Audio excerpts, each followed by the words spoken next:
And welcome back to another episode of Sweet Shots Podcast. Lucas Johnson alongside Mark Johnson and Chuck Johnson. Episode 14, hole 14, if you will, like we talked about a couple weeks ago.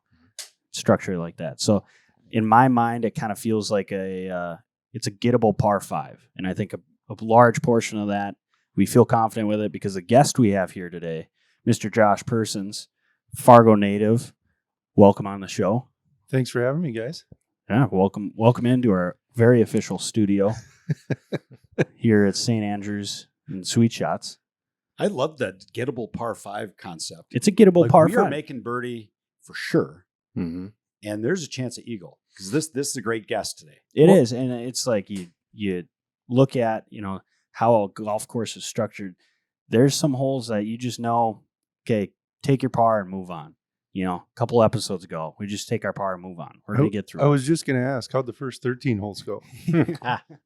Not bad. Yeah, not bad. You may want to get yourself in a PGA Tour event next week after being. Yeah, we're 1 for 1. Hoagie came on the show, and he won the next week. That's right. Okay. So I was going to jump into that, but we'll talk about it because that stat has slightly tweaked, but we're still 100%. We're 100%, and you come on the show, and it's a top 3 finish on the PGA Tour.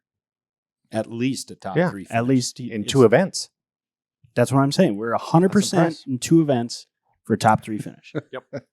So, we'll help you pick an event. We'll help you get there. I need all the help I can get. I'll do airfare. We get a cut. We just got to get him there. We get a cut. Just got to get him there. Of course, he'd have to get back his amateur status. Can you do that more than once? I don't know. How many times, where's the line of how many times you jump back and forth? So I guess we're kind of alluding to it. Josh, you're Fargo native, Fargo South, correct? North. North. Goodness. Whoa, I just Last did one it. in the world. Jeez. I even knew that. That was bad. Okay, Fargo North, we're Spartan here. Yeah. We've had so many Fargo South guys on. I thought that was just a trend No. between Boothie and Hoagie. No, that side of the tracks. Speak to that, Josh. Tell us about your Fargo North experience. I mean, The wrong side of the tracks. That's a good term for it. Maybe there's just a little bit more success on the south side. We called them the privileged kids when we were growing up. No, it's all good. We definitely had our little banter back and forth about the north and the south side. We didn't have Davies when I was there, so Davies wasn't included in that battle, but it was always north south. So What year did you graduate from? 02. 02. Okay. Yes. So you had Coach Callahan. Ray, yes. Ray is your golf coach. Coach. How were your teams back then? We had some solid teams. We never did win a state title for our team, but we had some solid teams. South was a powerhouse. They were tough to beat. I mean, I think my junior year, so it would be most of those guys. I think the whole team went and played Division I golf somewhere. Yeah. So we had an uphill battle there. so name some of those guys that you were competing with. I mean, put it in perspective. Brandon Askew, Dave Schultz, Kane Hansen. I mean, they all ended up going someplace, some of the top colleges in the country. Aaron Anderson went to Illinois. That's right. Wow. There was quite the contingent over there. Kennedy had it made. Simple. Yeah. Coach You just had Kennedy. to show up, right? Yeah. He had a free promotion to NDSU. Unbelievable. Yeah, those some of those names you mentioned were fantastic. So we had gone down the path of individual state titles in North Dakota high school. Do you own one of those? Are you an individual champion? I did get one my junior year of high school. Wow. Yes. Where was that at? Congratulations. Minot. Well, what's it called now? Surrey Valley? No, it's Minot Country Club when I was playing. Now I think Is it's it- called The It's not Varden. the Varden. the Yeah, Varden it is the Club. Varden. Yes. So it was held both days at that one golf course? They didn't Correct. Move it. Oh, okay. Yeah. So Remember what you shot? How low did you go there?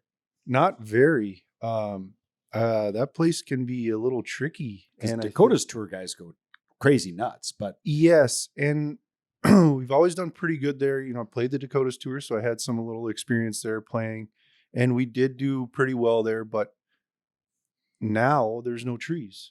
My understanding is it's kind of just bombing up there, and you're pretty close to the green on most of those holes. So I don't know. I haven't played it since it became the Varden Club. So and what do you recall from that? Did you win going away, or was it tight, or no, what do you, no. I had to earn it.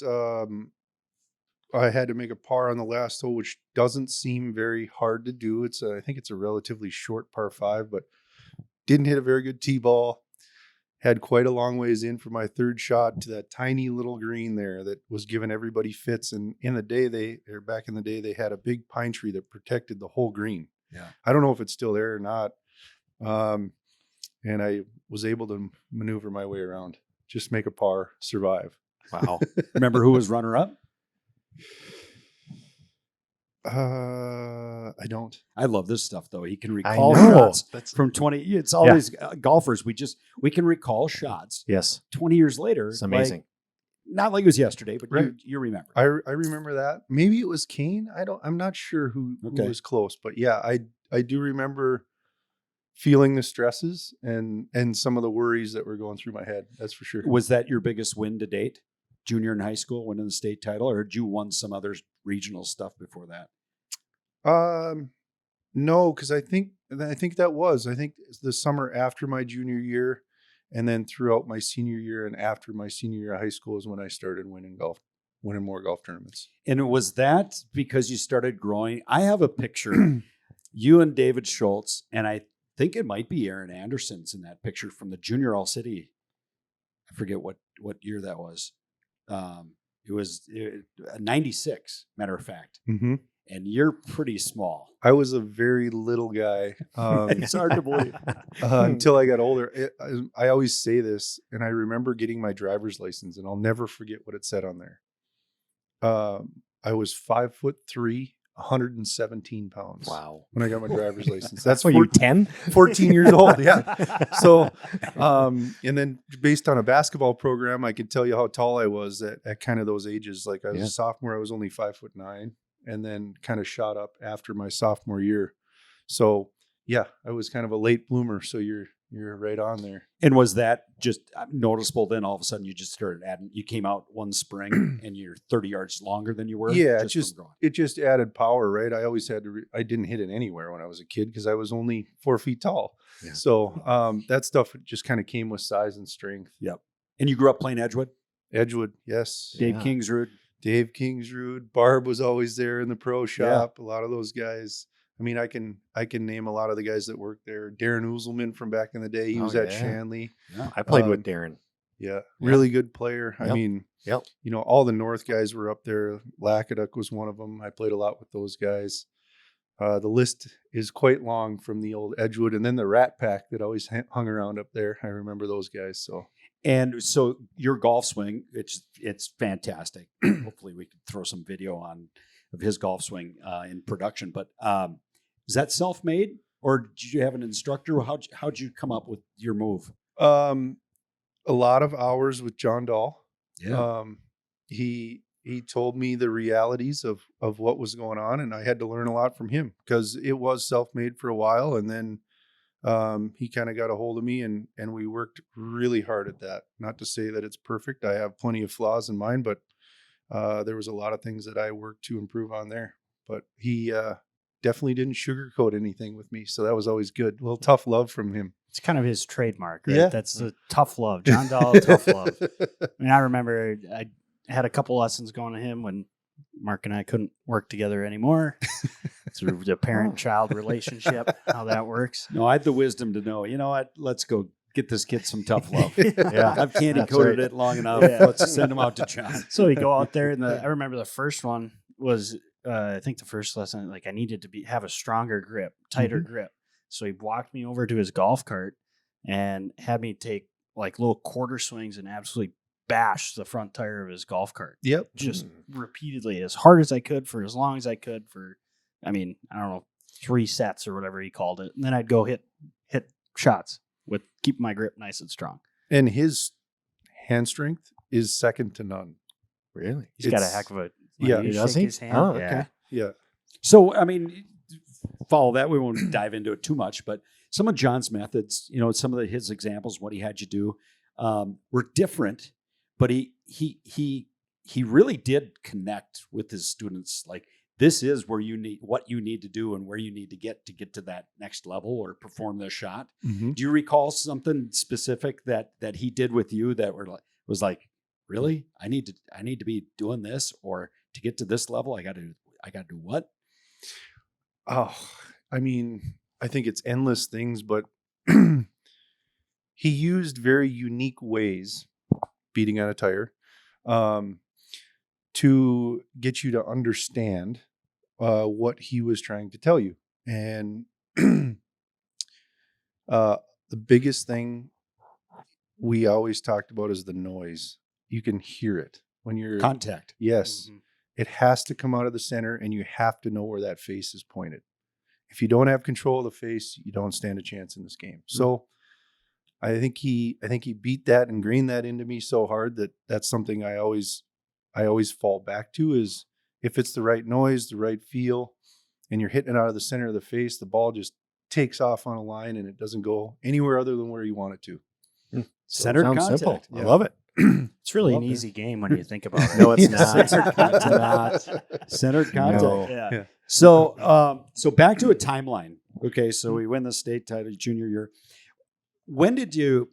What was your college searching out schools to play at and for? How can you just walk us through that? Because I know there's kids out there that aspire to play college golf, and we have a great track record in this community of sending kids on to play. And it doesn't have to be Division I. There's a lot of great opportunities for kids to play golf and have that experience. But can you just walk us through what that was like for you, choosing a school and that process, how you got to where you did? Yeah, I mean, you're pretty naive when you're a kid, and I will say this to absolutely everybody. Fargo's great at providing access to the golf courses, whether it's the public courses, the private courses. And that's a big thing that I believe in, is just access for kids, right? So I had access. My parents were good about making sure that I had access to play. And I was able to get into a couple national tournaments from like my freshman year on and go play. So, and played well. I didn't win any of them, but I always kind of finished pretty high. And that started opening doors. And you get letters from coaches. And this is where the naivety comes into play. I didn't know what to do with them. So I wish I could explain that to kids now, that it is important to respond to those things. It's important to respond to those coaches when they are reaching out to you, and when they can reach out to you, that you engage in those conversations with them. So once those doors started opening, I started playing better and better, and the opportunities just kind of came. But you don't know what you're getting into. You go on a couple college visits. They show you around campus for a weekend. It's not like you're going to class with guys, right? So they show you the cool things, the golf course, what campus like is life off of campus, for lack of a better term. And you kind of got to make a quick decision on if you like the coach and the guys that you met there. So that's tough. It really is hard to get to know what you're interested in as far as academics and all that stuff, but it's a process and you got to enjoy it while you can. And it's kind of just a gut instinct on what you think is going to be best for you. Because you chose, where'd you go? I went to originally? Kansas State first for 2 years. Kansas State Okay. originally. Yep. And Kansas State, that's where Coach Kleiman's at. He is, right? yes. So Having nice a lot North of Dakota success. ties there, yeah. Yeah. And that community, as I understand it, is that similar to Fargo? Yeah, it's a small college. Well, so when I was there, I think campus was about 20,000 kids, but the town was only 40 or 45,000. Okay. Oh, wow. So pretty small, actually. Probably, what is that? Half the size of what Fargo was at that time. Okay. And success those first couple of years. And Yeah. and then what led to the transfer, which had to been a little more difficult than now, because now there's just a transfer portal. And what was that like? It wasn't easy. Coach didn't want me to leave at that time. I did play both those years. I had a little bit of success. I had more success in the summer playing in the USAM and a few other tournaments. And just some personal reasons, I moved back to, closer to home. Minnesota kind of was I really didn't know what I was going to do. I was leaving Kansas State. A lot of my teammates were leaving. They were all 2 years older than me. So it was a new group. And I just kind of decided it was time for me to move on to a different place. Moved on to Minnesota and had a great experience there too. We had a really good team. Who was coaching at that time? Was it Means or was it Nope, after Brad Means? James. Brad James. Means was his last year coaching was my senior year of high school, I think. Okay. Yeah, Brett James from Australia, right? Yes, correct. He runs AIS over there, which is their big Australia Institute of Sport, where basically all their phenom sports people go. He runs kind of the whole thing. So it's not just golf over there anymore. Wow. A lot of the bigger players have gone through that AIS stuff. Okay. And so Gophers, where in the national championship? I'm not up on I choose not to be up on my Gopher sports. Sorry. But where were you? Because they won a national title. They did. They had a unique situation. They cut the program, or they were going to, my senior year of high school. And they ended up winning the national title that year, which saved the program. Wow. Boosters came in and stepped up and saved the program.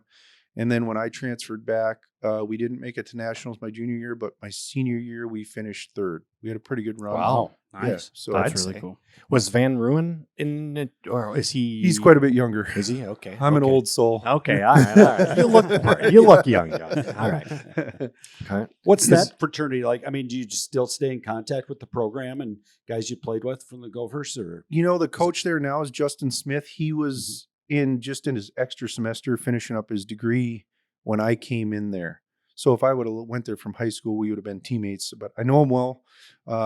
I keep in touch, like just kind of know what's going on. Yeah. And then I do keep in touch with some of the guys that were on the team. Not a ton. Some of them are back in Australia. We had a couple. We always had a couple foreign kids on the team. A couple back in Ireland, but every now and then we exchange emails or something like that. So in the local kids, obviously there's a contingent of Minnesota kids that I still talk to. Sure. So what do you think? So I'm still involved in North Dakota Open, Mhm. and each year the Gophers come up and play. It's kind of it's a mini, let's get together before the season start and play, get a little stroke play before college starts. Bison use it as a qualifier. Mm-hmm. And I don't know if it's home cooking where the Bison are on their own golf course, but year in, year out, they seem pretty comparable.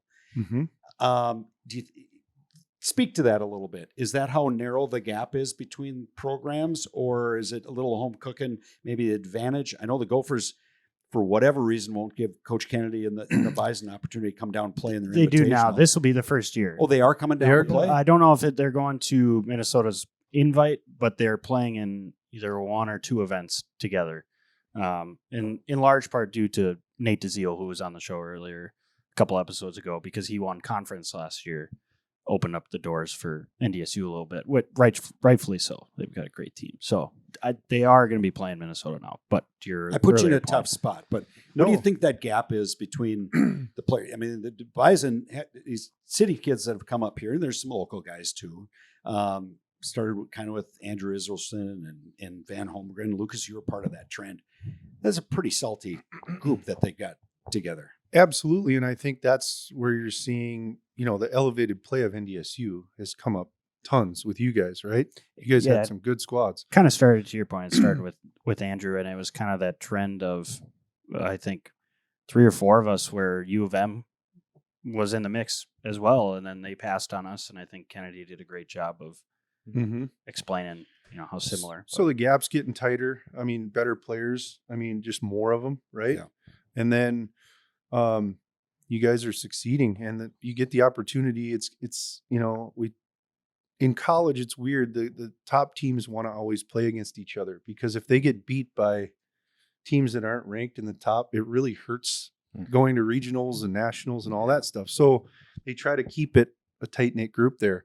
And now that NDSU is having tons of success and kids are coming out of there and winning and doing great in summer tournaments, you're going to start to see more and more of those invites. NDSU is going to be involved in a lot more of that stuff. So, yeah, it's fun to see. And I know I came right into it freshman year. We won conference, and that was very satisfying to be able to.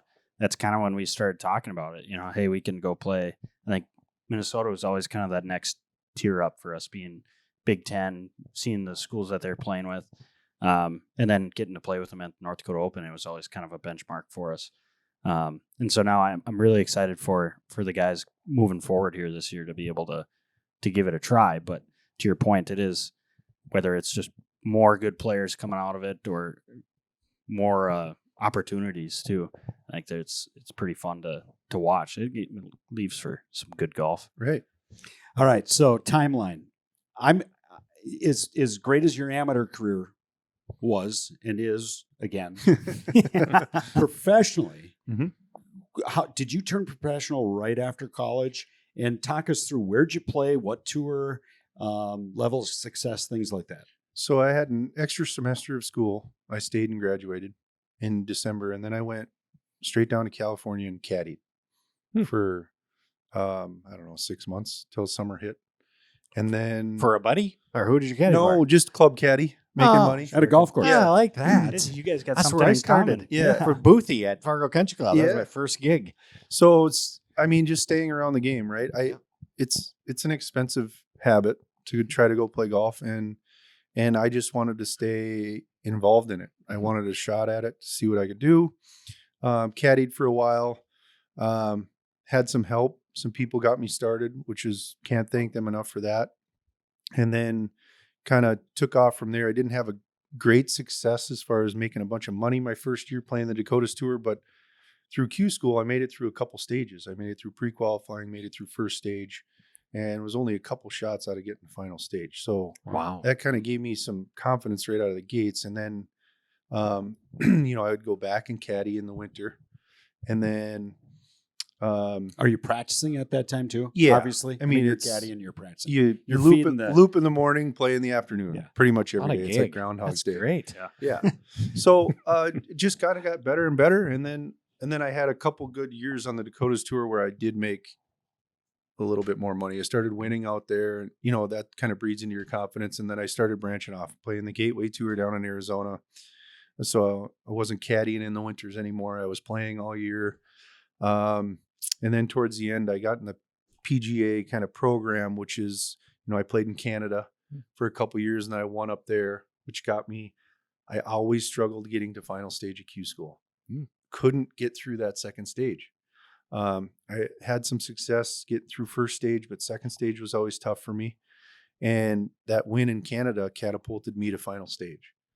So ended up getting status at that time on the web.com, now the Corn Ferry Tour.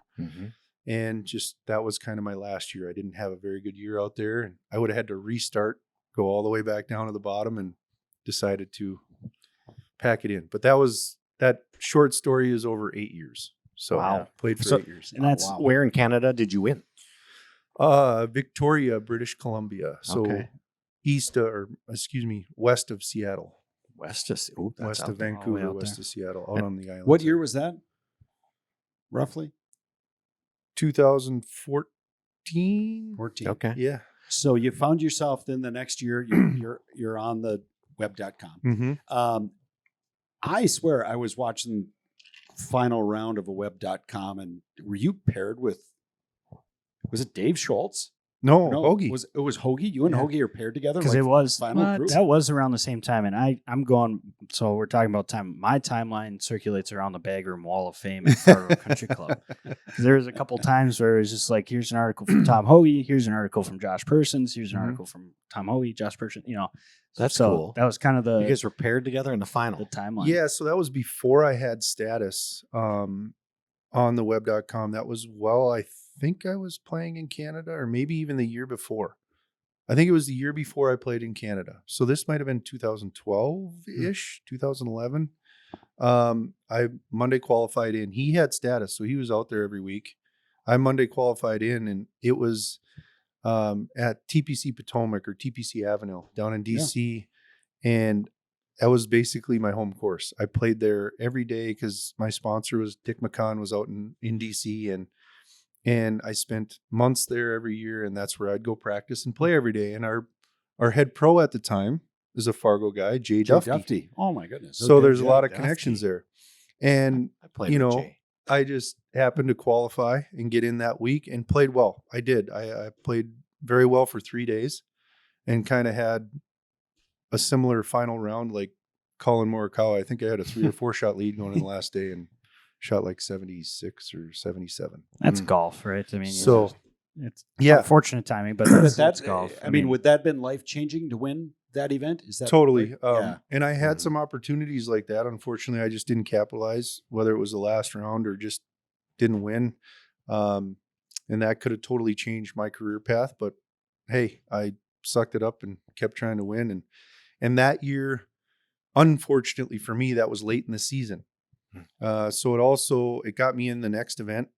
I finished high again, and it got me in the next event, and I finished like 30th or 40th or something like that. And I was out of tournaments. That was the last 3 events of the year.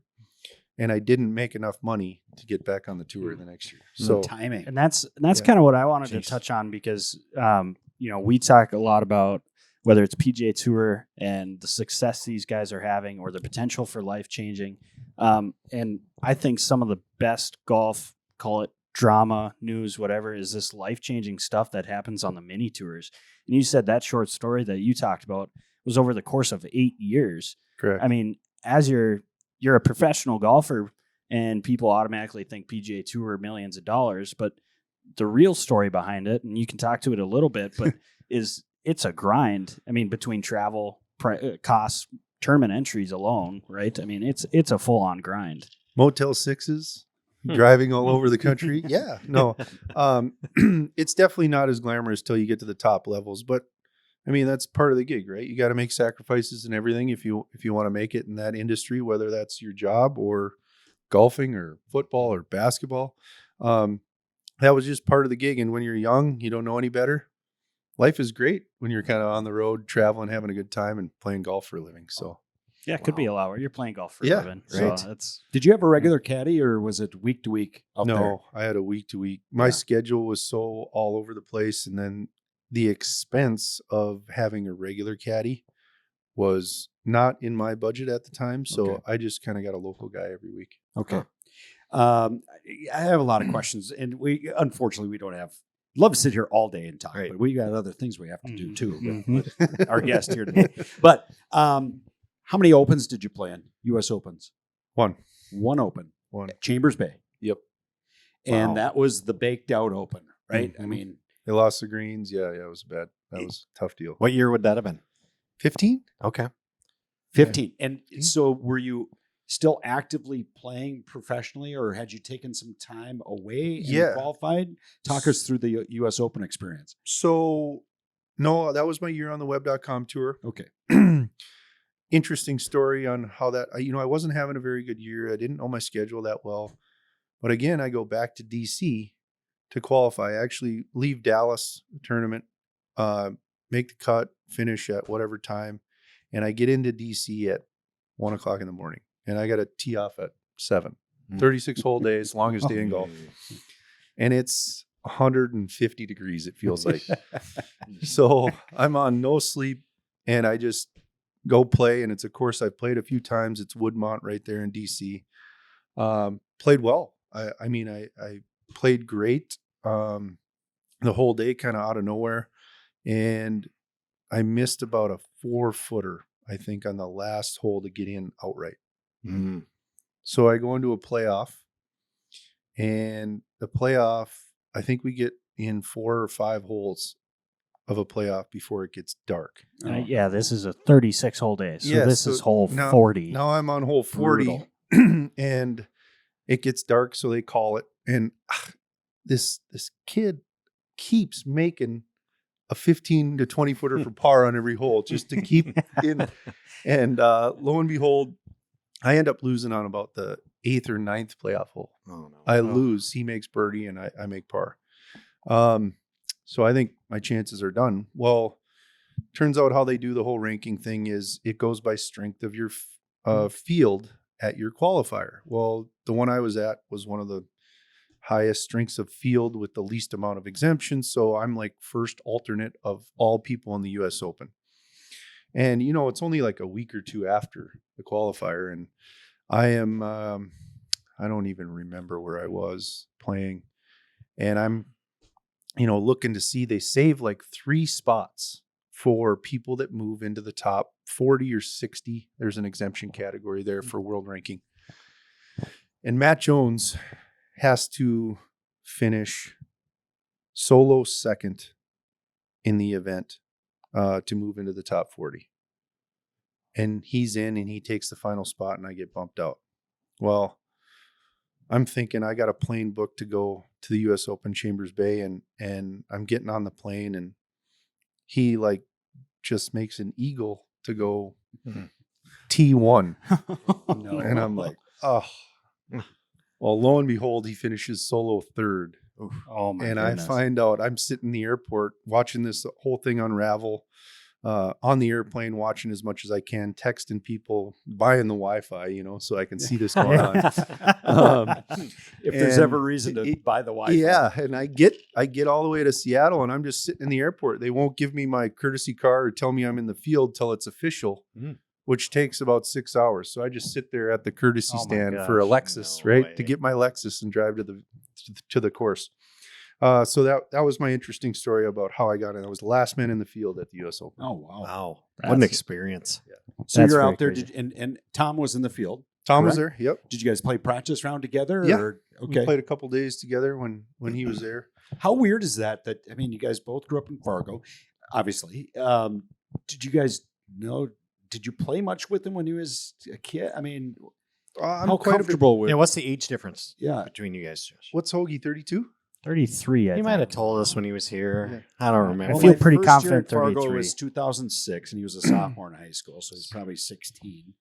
Obviously, I knew who he was, but when I'm a senior in high school, 18, he's only 12 or 13. Yeah, right. So, Yeah. I mean, I see him out the golf course playing, and we play occasionally, just dinking around, but nothing. We were so far difference in age. But I saw him in Canada one year when I was up there.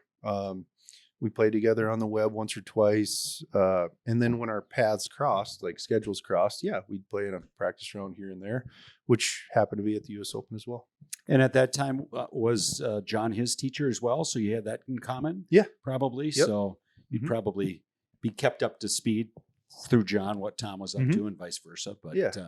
So that experience at the Open, I don't remember what you shot, but how close to making the cut were you? Not close at all. Oh. Thanks for bringing that up, Mark. Jeez. I can ask the questions. The best Mark's questions. just on a roll Yeah, with right. tests where he's like, he question, What- and then he gets one where the Yeah. guy's just like, I'm done. What areas of your game were deficient? Josh? No, No, don't the answer the that. setup was brutal. It's an Open, right? They lost the greens. It's baked. You got Yeah, every the- excuse in the world. The fairways were fine. They looked brown. They were great. It's just the greens, the grass on the greens wasn't meant for what they were trying to do. It's that fescue grass. Fescue, right? And when they mowed it too short, it all died. So it turned into sand, basically, and then chunks of poana. The greens just weren't quite. That's if you remember, I remember watching that tournament on TV, and they'd don't. show. They weren't shying away from it at all on TV. I mean, you'd see that Really? ball just. Yeah. It was Plinko. Who won it that year? Do you That was remember? Jordan Spieth. Oh, that was Jordan did. Didn't Dustin. Dustin Johnson have a lead? So I said this watching it live. I had already got out of there. I missed the cut. And we were watching it with a buddy, and he hits it on 18 about 10 feet above the hole. DJ or for Jordan? eagle. DJ does. Okay. That's right. If he makes Yes. this eagle putt, he wins outright. Yeah. And I go, well, here's the thing. That putt is not fun. If he makes, obviously, he's either going to make this Yeah. or he's going to 3-putt. Yeah. And he hit it like 2 feet past the hole and missed a comebacker. No. So didn't even get in a playoff. Ugh. And it was so fast and bumpy, and Yep. you got a 2-footer to tie the Open. I mean, there was just a lot going on. Wow. Yeah, Jordan that's won. crazy. Hmm. Yeah. So, not to kind of jump too far because we do got to keep things moving here, but your most recent, we'll say, golf achievement is last summer, or I guess fall. Yeah. September, right? Fall. You participated in the U.S. Mid-Am now, which is basically a age division of like the U.S. Amateurs. So some of the best. I don't know. We call them middle-aged guys. I was going to say a political correct answer would be Careful, Lucas. middle-aged players. They what found is the age? The USGA found a way to eliminate get the guys that just have all they do is practice. college. The college guys. Yep. Get a tournament where the college guys aren't invited. Mm-hmm. Yeah. So the U.S. Mid-Am. Mhm. Where did you qualify for that? I actually had to go to Nebraska, just scheduling conflicts. I had a wedding and work and whatnot, so I went down to Nebraska. And so I kind of alluded to it, but these are the best middle-aged players in the states for USGA.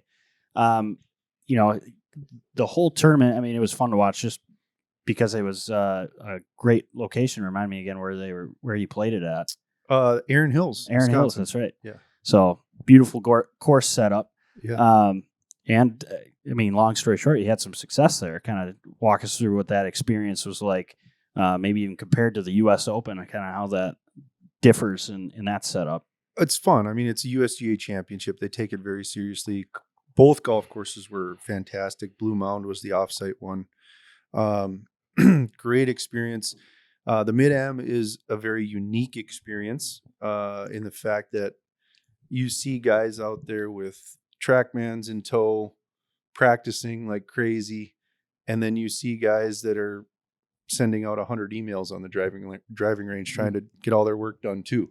So you get kind of this contingent of totally different levels of seriousness out there. Where do you fall on that scale? I mean, are you like, I'm here to win, I'm gonna grind it out, or is it like, well, I'll get up, have a cup of coffee, take a few swings, and get going?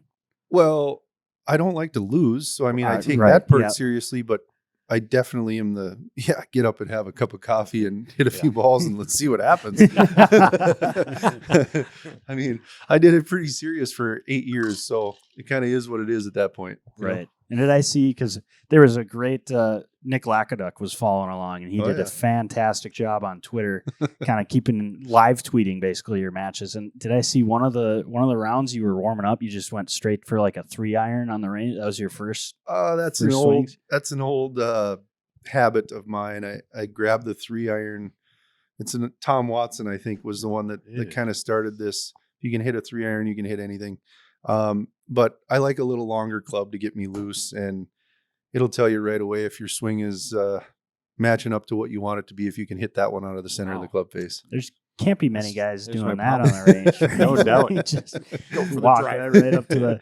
So it's qualifiers. So 124 guys field down to 64 for match play. Is that how that works in the Mid-Am? Yeah, I think there's like 250 guys with because two there's golf two courses. courses. Yeah. So it's a lot of people. Low 64. So where'd you qualify?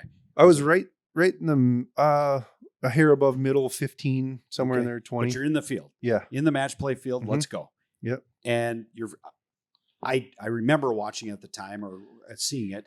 I mean, did you smoke your first couple of opponents? Like it was not close. Was there a couple though that I thought you were literally 7-up with? No, I don't remember that. I remember most You're of in them. the zone. You don't remember. Yeah, I remember most of them being, 2-1. Okay. Maybe one of them was 4-3 or something, but they were all relatively close matches. But you find yourself winning. Yeah.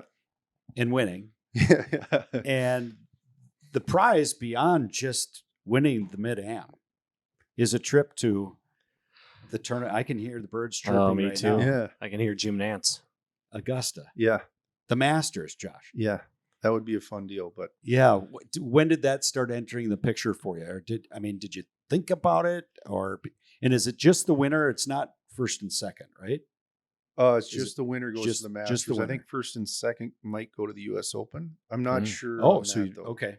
I don't know. It maybe towards the last few matches that I played, you're like, well, you got a shot at it. And but it was such an interesting week because they had a bunch of rain. It got rained out for a day and a half. Mm-hmm. And I had 1 day of qualifying. I got a half a day in before it got rained out.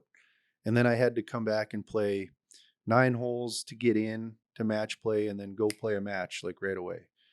And it was like, it felt like it was just once we teed off after the rain delays, we didn't stop playing golf until I got beat. So it all kind of even though we're there for, it felt like a month. It all happened so quickly. It Didn't have time to think about it. Yeah. No. Yeah. And it should be said, we've kind of alluded it, but you made it to the semifinals, right? Yep. So final 4 guys out of what started as It's unbelievable. 200 and some.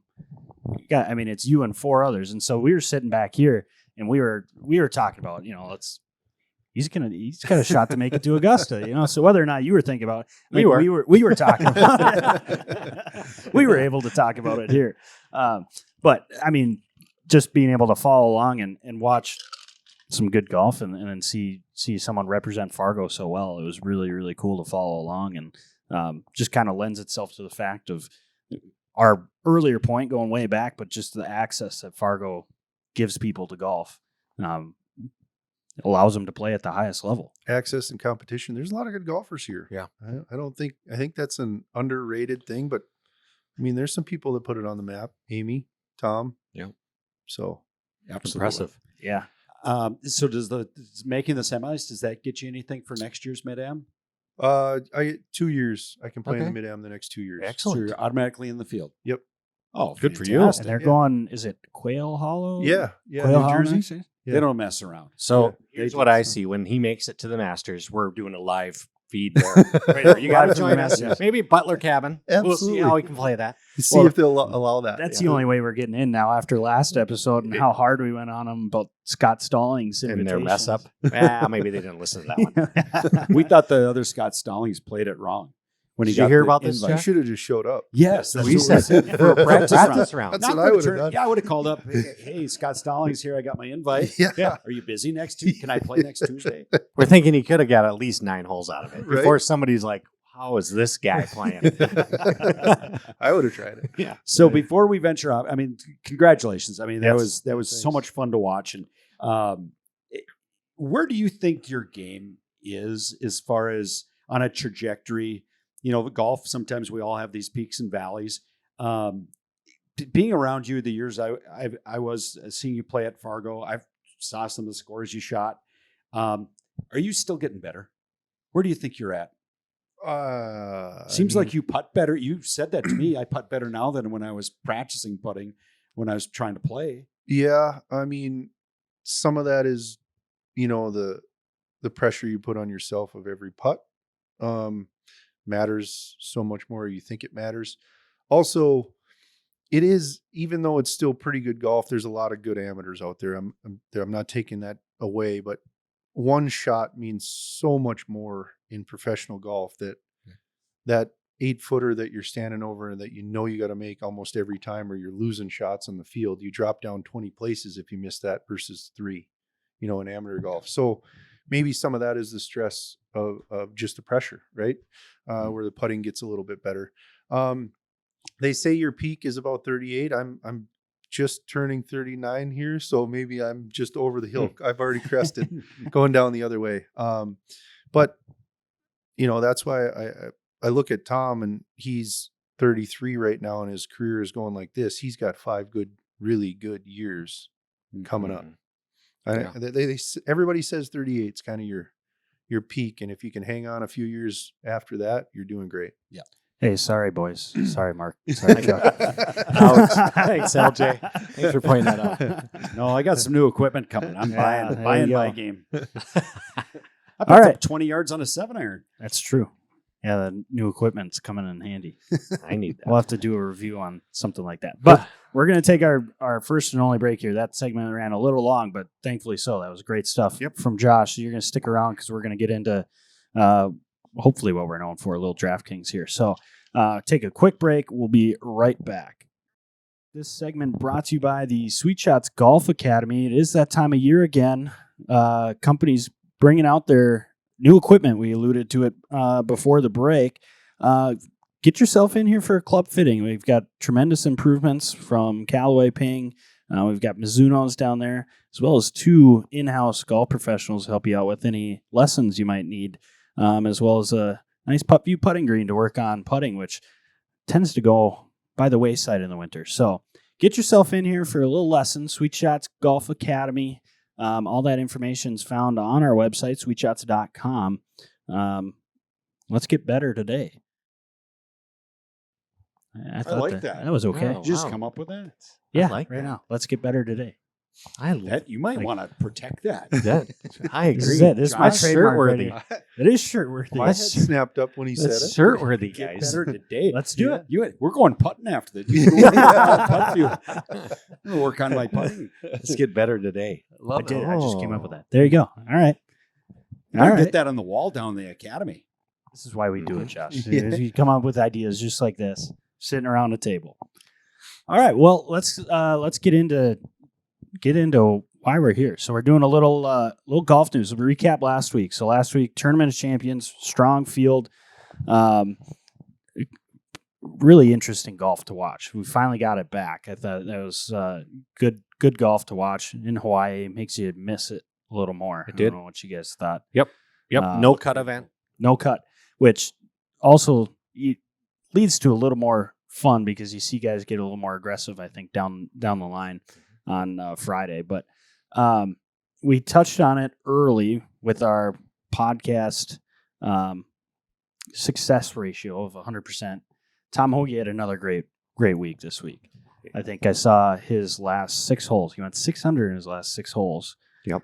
And that made him about $600,000 in that last 6 holes. So, And he wasn't even, when they do the snapshot of the leaderboard for most of the telecast, he wasn't even shown on the leaderboard, and then just rocket ship up at the end.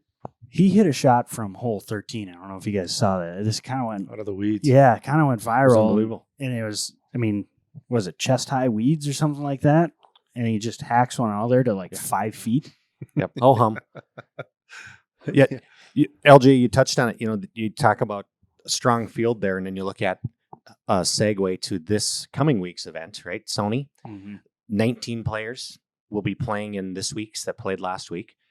Hoagie, of those 19 players, Hoagie was +6 in strokes gained, highest among everybody coming over of those 19 players. Wow. Strokes He's hot. gained in Tee to green? Tee to green. Yep. Everything. Yep. Stroke green, tee to green against the field. And then Billy Horschel is next, Cage, Lee, Sanjay M, and Hughes. So those are those top 6 guys. When you look at who's playing well, strokes gained to the field. Now this week, bigger field, and you're actually going to see Hoagie go from 6,600 last week on He's DF. jumping up there. I think he's like second or third most expensive. So you're going to pay for him, but he's also in good form. So before we get into this week, this next week here, we're introducing a new segment. This is to put a little emphasis on our DFS results from last week. Yep. So we're calling it the GOAT of the week. So it goes to the person with the most fantasy points, and we've got our nice little for those watching, we've got a little goat statue, courtesy of Chuck Johnson. That's right. Yeah, and It's a little goat. just a little goat. And it makes goat noise? Is that a goat noise? It's a screaming goat. It's a screaming goat. Sorry, Josh, to put you through this. The screaming goat of the week. Okay? Goes to the individual that's the leader, the winner. The point leader. So I'd be holding this for the last month. That's correct. This week, and I think I know for a fact this week it was not me. I will not be walking out of here with the screaming goat of the week. I don't know how you guys. I finished with 666 points. That's not going to get it done. It No. was 678. 719. Yeah, that's a good week. That's good. Congrats. And I'll return that to you you. made money. I did. So on the podcast, I had Xander Schauffele last week, right? There you Yes. go, Chuck. But you had to be paying attention because he bowed out with a He bad was back. questionable. Yep. I want it to be known. I text you guys, even though I'm competing against you guys, the morning of, bright and Yes. early, to say, hey, fellas, if you have Xander, make sure you might want to edit your lineup. I didn't have to do that. I could have let you guys keep them, but I want to win the goat the right way. You can edit midweek. Like No, Before it right be- starts. right before right the- before it starts. Yep. Got it. I did this right before the tournament started. I Yep. don't know if either of you had Xander. I did. So I took Xander in the podcast, and I went back when I saw that. I said, nope. Took him out, and Colin Morikawa was screaming my name, so I picked him up. Boy, did I look good going you into did. Sunday. I was feeling really good. I was going to come in here. I was going to keep the screaming goat of the week. Nice little 1 under from him the final day. It cost me some money and some points. So Josh, did you watch any of that? Did you see? I did. Is there any tells? A guy, he didn't have the greatest year last year. He's working on some stuff. Could you see that coming that final round, or is this just golf and it came out of the blue?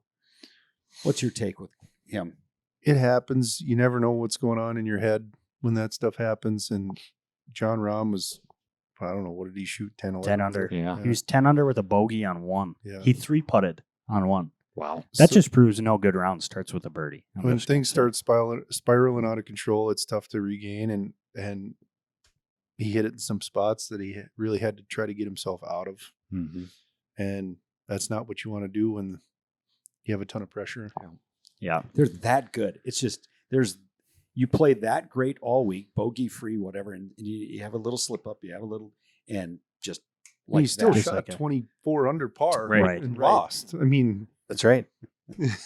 Crazy. That's better luck next unbelievable. week. Yeah, I mean, John Rahm's shooting 10 under too. That doesn't. How often does that happen? You know, and then you kind of alluded to it. Mark Collin hadn't made a bogey all week, and then he makes 3 in a row. To all of a sudden, that 7-shot lead disappears. You know, real quick. Incredible. But yeah, so now that we've given out the screaming goat of the week, we can move on. We're going Thank to next week. Congratulations, Chuck. So, Thank you. I hope I get that 1 week here. Maybe this week. We'll see. So Oop. Josh, just a quick. So Chuck's kind of he's our expert. He's the guru. He's got strokes gained numbers tattooed in places we'll never know. I mean, this guy, he's got access to data. If I'm picking anything this week, I'm going to ask him first. There you on go. What his thoughts are. Yep. He won the week. We're proving that data might. We're going to find out over the body of the season if data wins out or our methods. And I'll share my method when we get there. But I'm a little hybrid, but yeah. So we're looking forward. So we're going to. I'm going to butcher it, but I think it's Waialae Country Club, and we're going to the main island of Honolulu. So we're still in Hawaii, but in terms of golf course, Chuck, and I don't know what your research looks like, but I've found that it's almost an opposite, a mirror image of what Kapalua was, right? Shorter course, 7,000 yards, par 70. Mm-hmm. This one is flat in comparison to the Maui course, which was hilly and those greens were huge. This one's here, Josh. I've played in this tournament. Have you really? Yeah. Well, then let us shut up and let's hear from you. What's it going to take to win here? Well, it just totally depends on the wind. If it's calm, it's going to be 20s under par. If it's not, you still get to that 15-ish under par. So wind players, go out and watch forecasts. Just totally, I would look at the forecast because the winds can blow in Hawaii 30 plus miles an hour. If the wind doesn't blow, scores will be very good. The course is, I would say it's a lot like a Fargo Country Club style, short, old, dog-leggy, and the greens are immaculate, nice and small, so you can make a bunch of putts. Strokes gained off tee is a key stat I read that they said there's a couple some fairways. Yeah, you have to hit the fairways because it's usually a little firm and fast out there. There's a couple tight holes where you really got to drive it straight. I would just say there's probably four or five holes where you just got to mind your P's and Q's on where you put the ball off the tee. Not so much a bombers. So, right. I was going to ask. So a guy like a Zach Johnson, who's past his 38th birthday, he can still compete out there. Oh, absolutely. Yeah. At that course. That's what I recall from him. All right. And I've seen course history, guys that we kind of alluded to it. Course history, guys that have played here before tend to play well again. It's kind of just one of those courses I saw. Data Golf's a great website that's out there for people. There's a lot of free information. You can pay for more information. But what they've done between comparable courses and then they also have the stat of how each course compares based on returners, how well returners played there. And this course is second only to Augusta National. Augusta National's first for course knowledge. For course history. Yeah, no kidding. And then it's the Sony Open. That's interesting. For course history. So it's lean heavy on that course history tag. So I know, Mark, that's kind of your stat. Yeah, I like about course history. What have you done there? And then how are you playing? Yep. And I also like this week, historically, the guys that played last week. Yep. Coming into this with course history, now they're gold. I like that. Here's a week of competition on right. And so here's a little wrinkle because as we've talked about it, I don't know if anyone's going to pick up on it, but Tom Hoagie fits the category for both played last week, plays well, and he's got course history. He's played here a lot. He's had some success here. You almost won here. He should have won, right, John? I mean, he had a really good shot into that back green on 16 and catapulted into the bad side of the bunker. But yes, he had a very good chance to win. So the wrinkle this time around is he left Hawaii, flew back stateside, went to The football game football or whatever game that last was night in LA. I don't know if you call that a football He game. could have left at halftime though. He might be a little down in the dumps after that game. Yeah. So I see it going one of two ways. He's either going to come Mhm. back with a vengeance Yeah. because he's fed up with it and he's going to just go out there and rifle off a bunch of birdies, or between the jet lag and whatever's going on, having a great week last week, he's in Hawaii for another week. It couldn't be much worse than that. So Can we text him? Can we text him? Right. Is that legal? Is that legal? how you feeling? How you feeling today? What are you feeling? So that's where I'm at on Tom Hoey.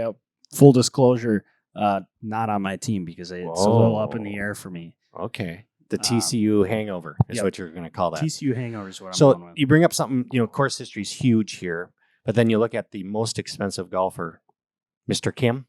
Tom. Yep. Who's arguably probably, when you look at the field, probably playing the best. Mm-hmm. He's not played here before. Nope.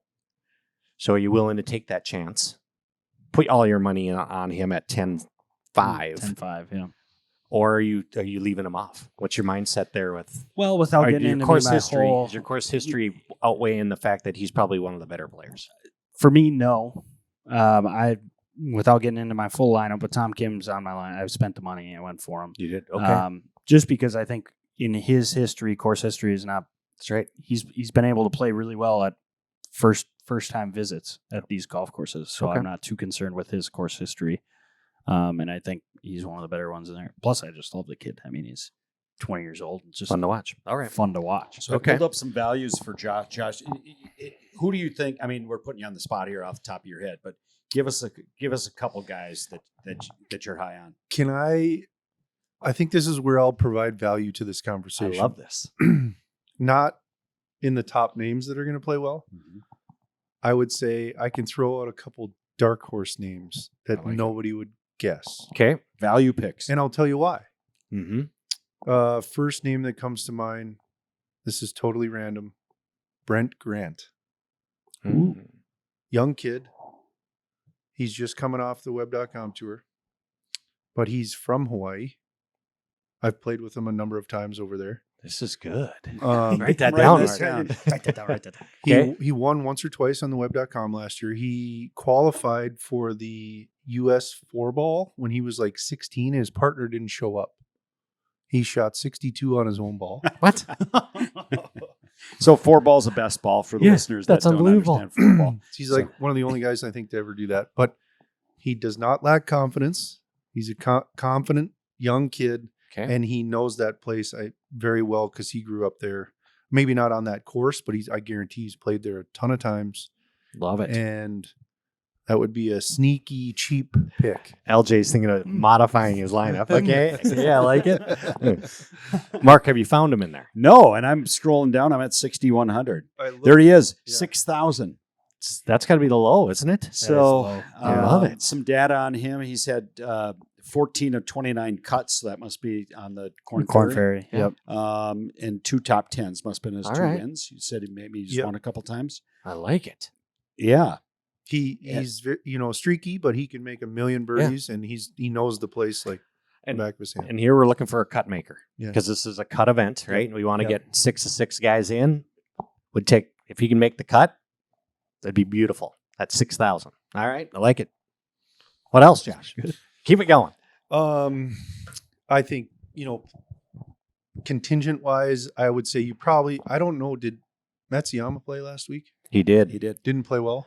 He lost. So I was doing some little research on it. He's trying to get his game in shape.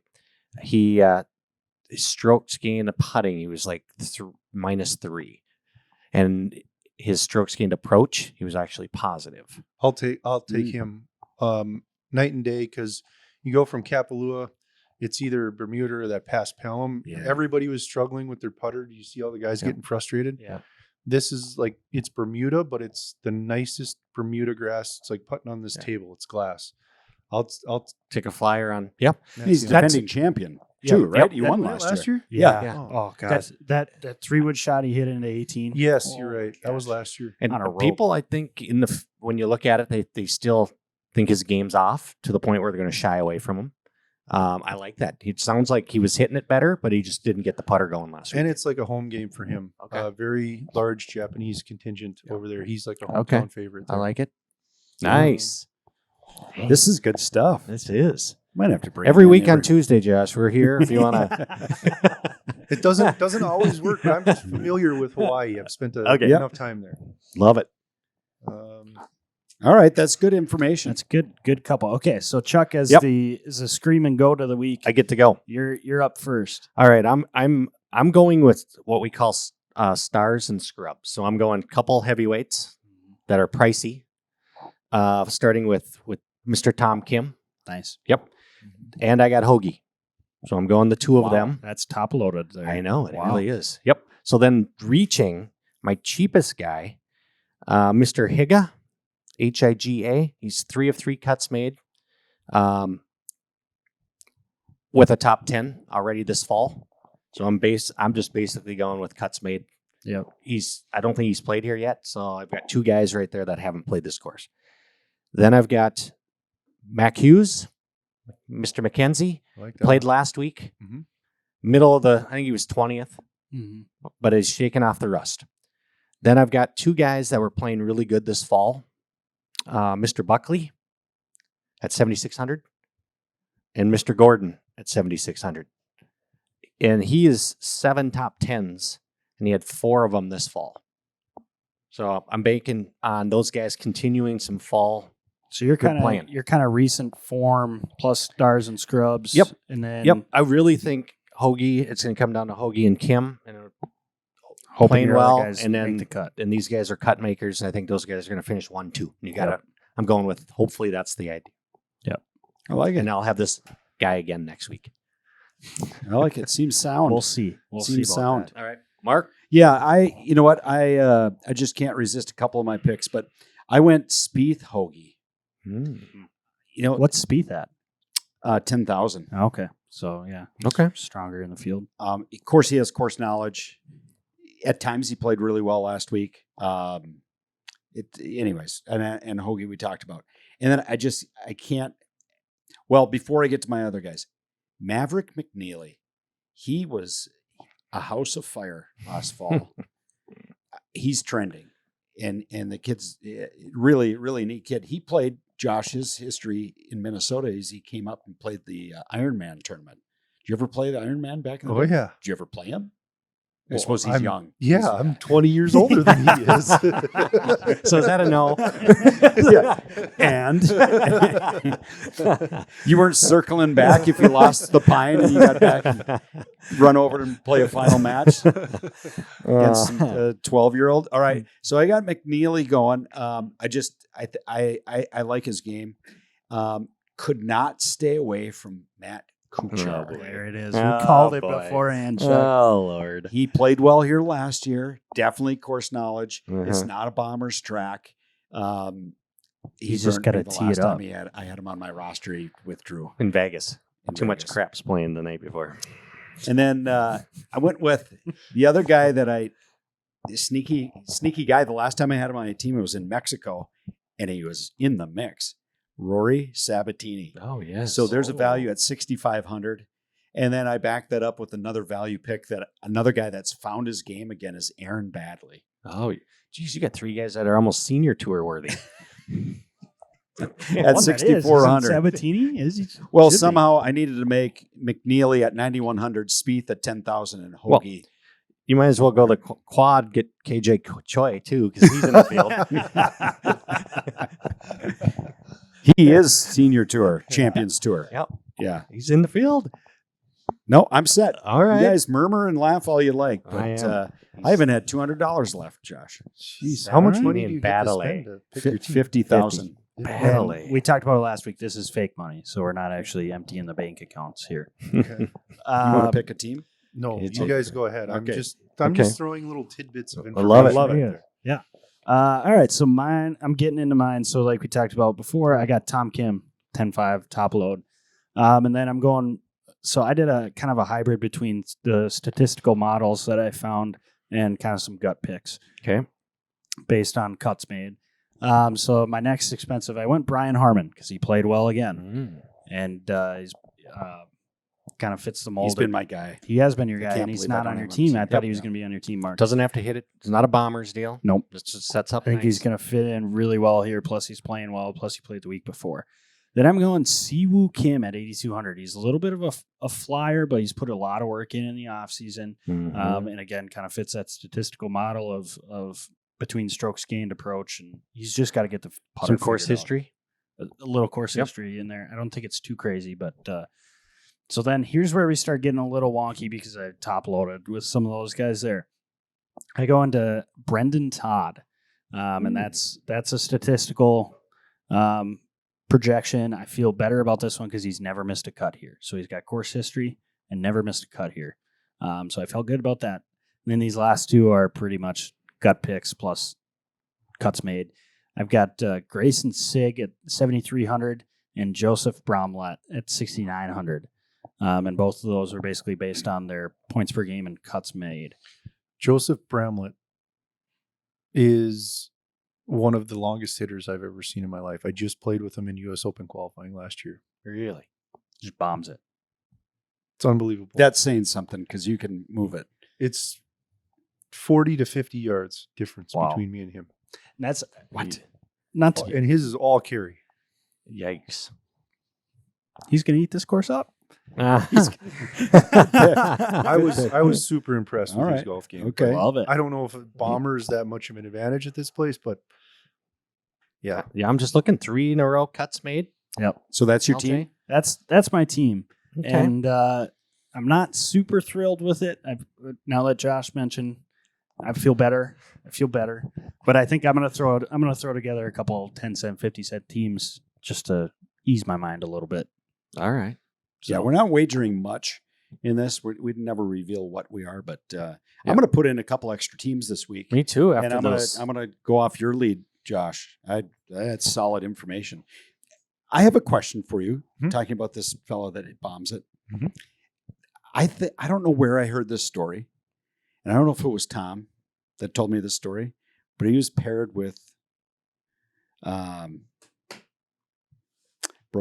twisted his ankle at the Tony Masters. Finau. Tony Finau, and Fargo. Tony said Fargo. The best player I've ever played with is from Fargo, Josh Persons. Have you heard this story? No, I haven't, but I've played a bunch with Tony. That's awesome. Yes. Wow. He goes, Fargo, the best player I've ever played with was from Fargo. I don't know. I think I don't know if that's what he said, but It was something equivalent to that. That's awesome. I You got a played good- with Tony a lot, huh? Yeah, I got a good story. He was up in Canada one of the years I was up there, and we're on the driving range. It's me and Brandon Harkins, who's now on the nationwide tour, and Will Strickler maybe was the other guy. He played on the PGA Tour for 1 year. He's done playing. I actually saw him at the U.S. 4-ball this last year.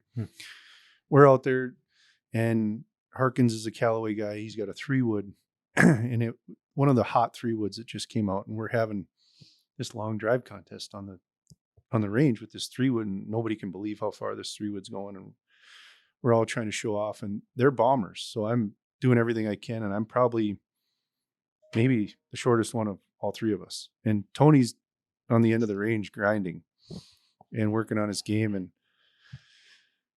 he's just shaking his head at us like we're idiots. Yeah.